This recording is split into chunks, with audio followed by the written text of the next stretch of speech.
올리비아 하세. 영원한 줄리엣. 스크린의 여신. 1951-2024. 액트리스 싱어 모서. 나는 줄리엣이 되었던 것이 아니라 줄리엣이 나를 통해 세상에 왔다. 올리비아 하세. 생애 개관. 올리비아 하세. 올리비어 허시. 1951년 4월 17일 2024년 12월 27일 는 아르헨티나 태생의 영국 배우로 1968년 프랭코 제피렐리 감독의 영화 로미오와 줄리엣, 로미오 앤드 줄리엣에서 줄리엣을 연기하며 세계적인 스타로 떠올랐다. 불과 만 16세에 이 역할을 맡아 순수하고 열정적인 줄리엣을 완벽하게 구현함으로써 영화사에 길이 남을 명연기를 선보였으며 이후 반세기 이상 활동을 이어가며 공포 장르와 종교 영화에서도 인상 깊은 족적을 남겼다. 그녀는 골든 글로브상 신인 여배우상을 수상하였으며 영국 아카데미 영화상, 바프트에서도 유망주 여배우상을 받는 등 일찍부터 업계의 주목을 받았다. 또한 노래와 자서전 집필에도 재능을 보여 다재다능한 예술가로서의 면모를 과시하였다. 2024년 12월 27일 미국 캘리포니아주에서 향년 73세를 일기로 세상을 떠났다. 그녀의 별세는 영화계 전반에 큰 슬픔을 안겨주었으며 전 세계 팬들의 깊은 애도를 받았다. 출생과 성장. 1. 아르헨티나 부에노스아이레스에서의 탄생. 올리비아 하세는 1951년 4월 17일 아르헨티나의 수도 부에노스아이레스에서 태어났다. 아버지 오스왈도 로베르토 하세, 오즈볼도 로버토 허시는 오페라 가수였으며 어머니 조이 하우드먼은 영국 출신의 사무직 여성이었다. 음악과 예술이 가득한 가정 환경에서 태어난 올리비아는 어린 시절부터 자연스럽게 예술적 감수성을 키워나갔다. 아버지의 오페라 가수로서의 삶은 가정적으로 안정되지 못한 환경을 만들었고 올리비아가 어린 나이였을 때 부모는 이혼하였다. 이후 어머니를 따라 영국 런던으로 이주하게 되면서 그녀의 삶은 새로운 국면을 맞이하였다. 런던이라는 도시는 이후 올리비아의 예술적 성장에 결정적인 토양이 되었다. 이 런던 시절과 연기 교육. 런던으로 이주한 올리비아는 이탈리아 출신의 연기 교사 크리스토퍼 샌드퍼드가 운영하는 런던 아카데미 오브 뮤직 앤 드라마틱 아트, 램데에서 연기를 공부하기 시작하였다. 이 시기에 그녀는 무대 연기의 기초를 다지는 한편 탁월한 외모와 독특한 분위기로 주변의 시선을 사로잡았다. 어린 시절부터 어머니의 헌신적인 지원 아래 연기 훈련을 받은 올리비아는 런던의 연극 무대에 서면서 차츰 경험을 쌓아갔다. 이 시절 그녀가 키운 무대 연기의 근육은 훗날 로미오와 줄리엣에서 셰익스피어의 언어를 생생하게 살려내는 근거가 되었다. 또한 아버지로부터 물려받은 음악적 재능도 이 시기에 함께 개발되어 이후 음반 활동으로 이어지게 된다. 로미오와 줄리엣과 세계적 명성. 1. 역할 캐스팅과 제피렐리 감독과의 만남. 1966년 이탈리아의 거장 감독 프랭코 제피렐리 1923에서 2019는 셰익스피어의 비극 로미오와 줄리엣을 영화화하는 프로젝트를 시작하였다. 제피렐리는 당시 실제 10대 배우들을 캐스팅하여 원작의 순수하고 풋풋한 감성을 살리겠다는 혁신적인 구상을 하고 있었다. 수백 명의 지원자들을 오디션한 끝에 줄리엣 역에 선발된 것이 바로 당시 15세의 올리비아 하세였다. 제피렐리 감독은 훗날 올리비아를 처음 만났을 때의 인상에 대해 그 아이의 눈 속에서 줄리엣을 보았다고 회고하였다. 올리비아의 고혹적이면서도 청순한 외모, 그리고 탁월한 감수성이 셰익스피어가 창조한 14세 소녀의 이미지와 완벽하게 맞아떨어졌던 것이다. 로미오 역에는 레너드 화이팅 1950이 캐스팅되었다. 이 촬영 과정과 명장면들. 영화는 1967년 이탈리아 로마 근교와 토스카나 지방의 아름다운 르네상스 건축물들을 배경으로 촬영되었다. 제피렐리 감독은 중세 이탈리아의 분위기를 최대한 사실적으로 재현하기 위해 공들인 세트와 의상, 그리고 자연광을 적극 활용하였다. 오늘날까지도 영화사 최고의 명장면으로 꼽히는 발코니 장면과 결혼식 장면, 그리고 두 주인공의 침실 장면은 이 시기에 탄생하였다. 올리비아는 촬영 과정에서 셰익스피어의 고어체 영어를 익혀야 하는 도전뿐만 아니라 당시로서는 파격적으로 여겨진 노출 장면도 소화해야 하는 심리적 부담을 안고 있었다. 그녀는 이에 대해 처음에는 두려웠지만 감독을 믿었고 줄리엣이라는 인물이 그 장면을 요구한다는 것을 이해했다고 훗날 회고하였다. 이 장면은 당시 개봉 당시 일부 국가에서 논란을 빚기도 하였다. 3. 작품의 개봉과 세계적 반향. 1968년 개봉한 영화 로미오와 줄리엣은 전 세계적으로 엄청난 흥행 성공을 거두었다. 제작비 850만 달러에 전 세계 흥행 수입 3,800만 달러 이상을 기록한 이 작품은 셰익스피어 원작의 영화화 사상 가장 성공적인 작품으로 남아있다. 아카데미상에서는 최우수 촬영상과 최우수 의상 디자인상을 수상하였으며 최우수 감독상과 최우수 작품상에도 노미네이트되었다.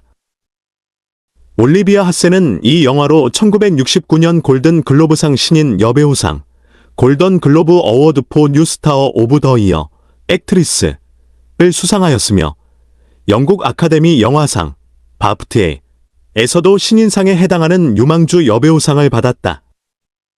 당시 전 세계 10대들의 마음을 사로잡은 그녀는 단번에 시대의 아이콘으로 부상하였고 팬레터가 하루에 수천 통씩 쏟아졌다.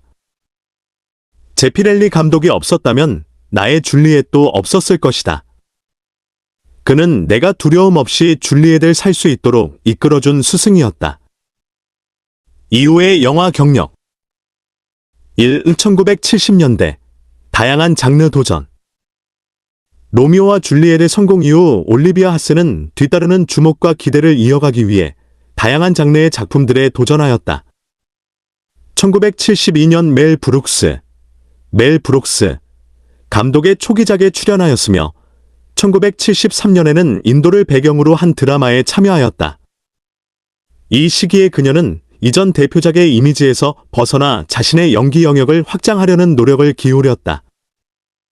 1974년에는 캐나다에서 제작된 공포 영화 블랙 크리스머스에 출연하여 새로운 면모를 보여주었다. 이 작품은 현대 슬래셔 공포 영화의 원형으로 평가받는 작품으로 올리비아는 주인공 질 잔선 역을 맡아 공포 장르에서의 가능성을 증명하였다. 블랙 크리스마스는 이후 수십 년이 지나 리메이크될 만큼 컬트적 지위를 얻게 된 작품이다.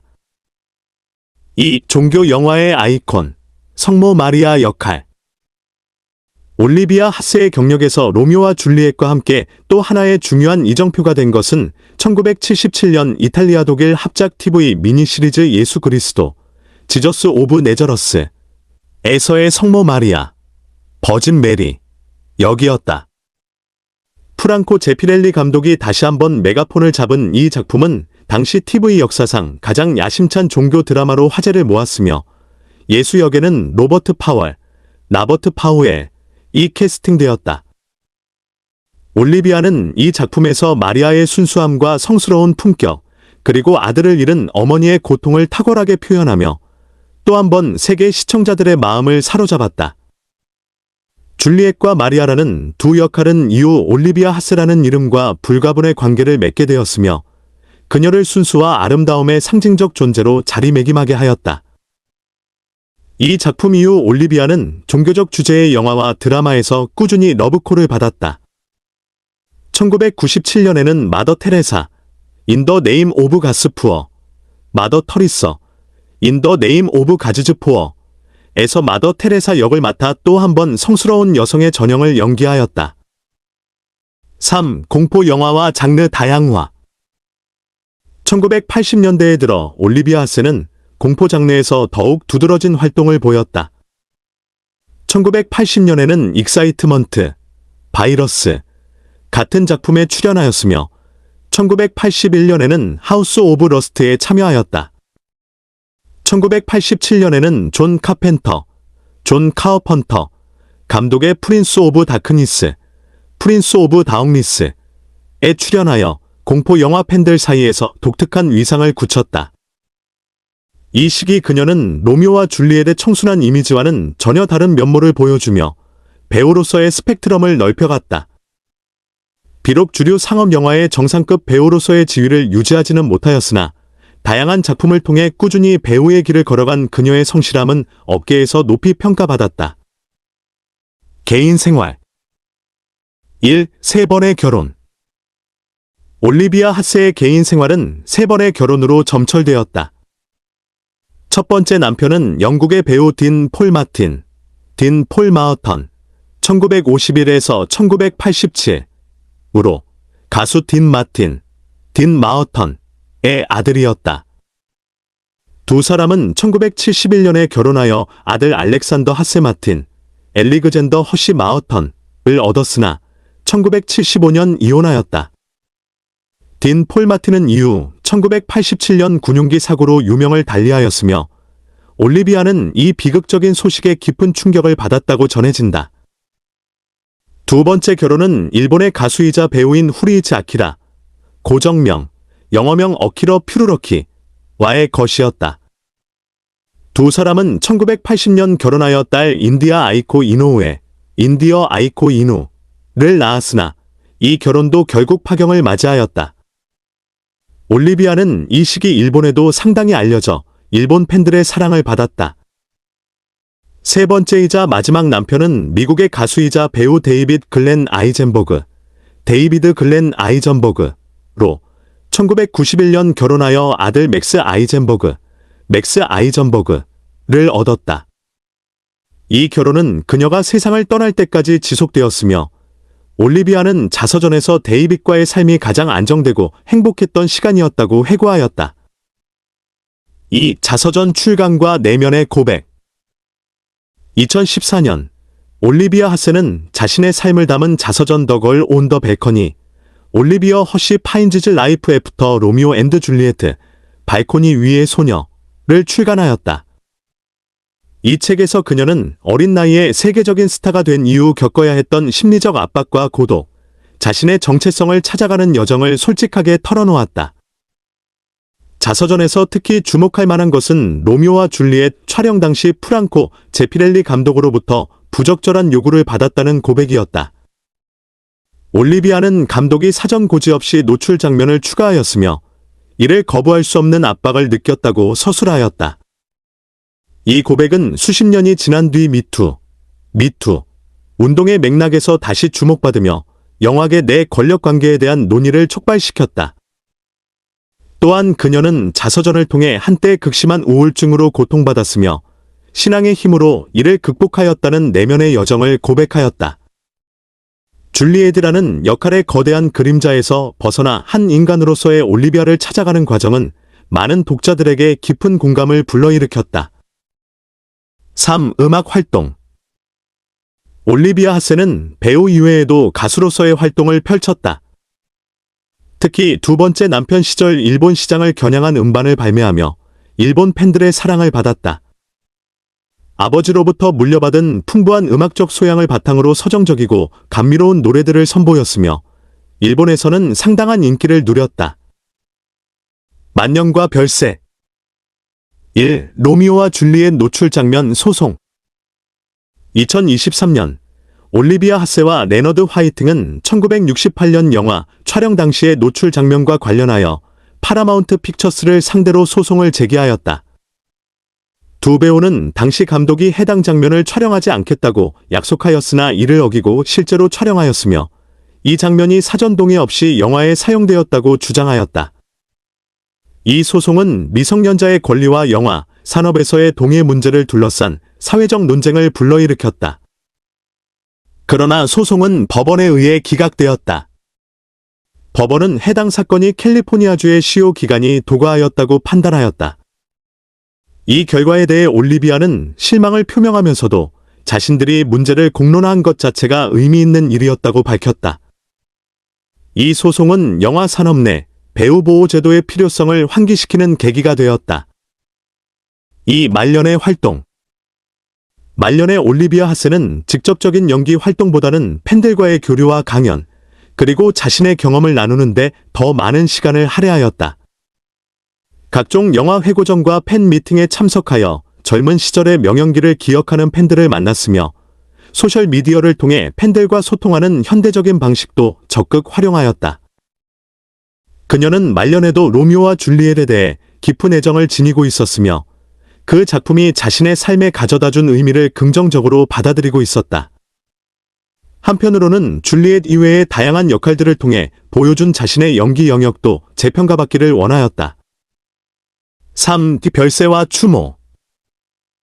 2024년 12월 27일 올리비아 하세는 미국 캘리포니아주 자택에서 향년 73세를 일기로 조용히 세상을 떠났다. 사인은 자연사로 알려졌다. 그녀의 별세 소식은 소셜미디어를 통해 삽시간에 전 세계로 퍼져나갔으며 영화계 동료들과 팬들의 추모 메시지가 쏟아졌다. 공동 주연이었던 레너드 화이팅은 올리비아는 내가 평생 만난 가장 아름다운 사람이었다. 단지 외모가 아닌 영혼이 아름다웠다라는 추모의 글을 남겼다. 영화 제작사와 각국 영화계에서도 잇따라 성명을 발표하며 그녀의 생애와 업적을 기렸다. 한국을 포함한 동아시아 각국에서도 많은 팬들이 그녀를 추모하였는데 이는 1968년의 영화가 아시아 전역에서도 큰 사랑을 받았음을 증명하는 것이었다. 예술적 유산과 평가. 1. 역대 최고의 줄리엣으로서의 위상. 올리비아 하세의 줄리엣은 영화사에서 셰익스피어, 비극의 여주인공을 구현한 수많은 시도들 가운데서도 독보적인 위치를 차지한다. 노르마 쉬어러, 노어머 시러, 1936년판, 수전 샤란돈, 수전 슈렌던, 미출연, 레어노 제인, 2013년 카를로 칼레이 감독판 등 다양한 배우들이 이 역할에 도전하였으나 제피렐리 감독의 1968년 작품 속 올리비아의 줄리엣은 여전히 가장 널리 기억되고 참조되는 기준점으로 남아있다. 이 역할이 특별한 까닭은 단순히 아름다운 외모에 있지 않다. 올리비아는 14세 소녀의 순수함과 충동적인 사랑, 죽음 앞에서의 용기를 놀라운 자연스러움으로 표현하였다. 어린 나이임에도 불구하고 발휘된 그 연기의 깊이는 타고난 재능과 혹독한 훈련, 그리고 감독의 탁월한 이끔이 만들어낸 화학작용의 결과였다. 2. 영화 산업에 남긴 유산. 올리비아 하세가 영화 산업에 남긴 유산은 개인적 연기의 성취를 넘어선다. 그녀의 성공은 비영어권 배우 혹은 이민자 가정 출신 배우도 세계 영화 시장에서 최고의 자리에 오를 수 있음을 증명하였다. 아르헨티나에서 태어나 영국에서 성장한 그녀가 셰익스피어의 영어를 완벽하게 소화하고 이탈리아 로케이션에서 촬영된 작품으로 세계를 사로잡은 것은 영화의 언어가 진정으로 보편적임을 보여준 사례였다. 또한 그녀의 자서전과 말년의 발언들은 영화 산업 내 배우, 특히 여성 배우와 미성년 배우의 권익 보호에 대한 사회적 논의를 촉진하는 데 기여하였다. 수십 년 전의 불평등한 경험을 공개적으로 고백함으로써 그녀는 보다 공정하고 안전한 촬영 환경을 위한 목소리를 높이는 데 앞장섰다. 3. 문화적 영향. 1968년의 로미오와 줄리엣과 1977년의 나사렛 예수는 올리비아 하스를 단순한 영화배우를 넘어 문화적 아이콘의 자리에 올려놓았다. 특히 동아시아권에서 그녀에 대한 특별한 사랑이 오랫동안 지속된 점은 흥미롭다. 일본에서 그녀는 음악 활동을 통해 현지 팬들을 사귀었고 한국에서도 로미오와 줄리엣 교과서적 고전 영화로 자리 잡으면서 올리비아의 이름은 영원한 사랑의 상징으로 남아있다.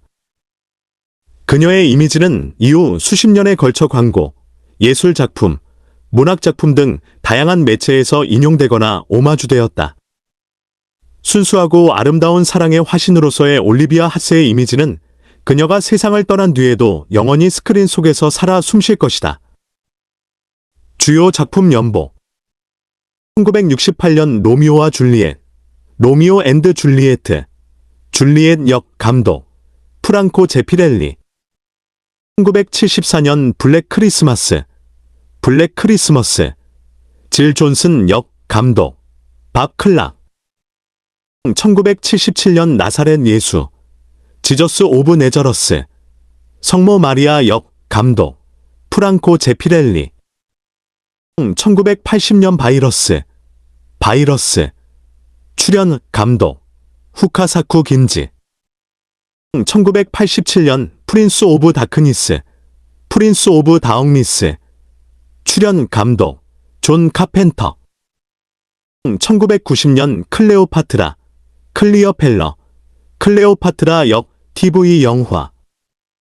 1997년 마더 테레사, 인 더 네임 오브 가스푸어, 마더 테레사 역. 2014년 자서전 더걸 온 더 베이컨이 출간. 수상 내역. 1969년 골든 글로브상 신인 여배우상 수상 로미오와 줄리엣. 1969년 영국 아카데미 영화상 바프타 유망주 여배우상 수상 로미오와 줄리엣. 제21회 이탈리아 다비드 디 도나텔로상 특별상 수상.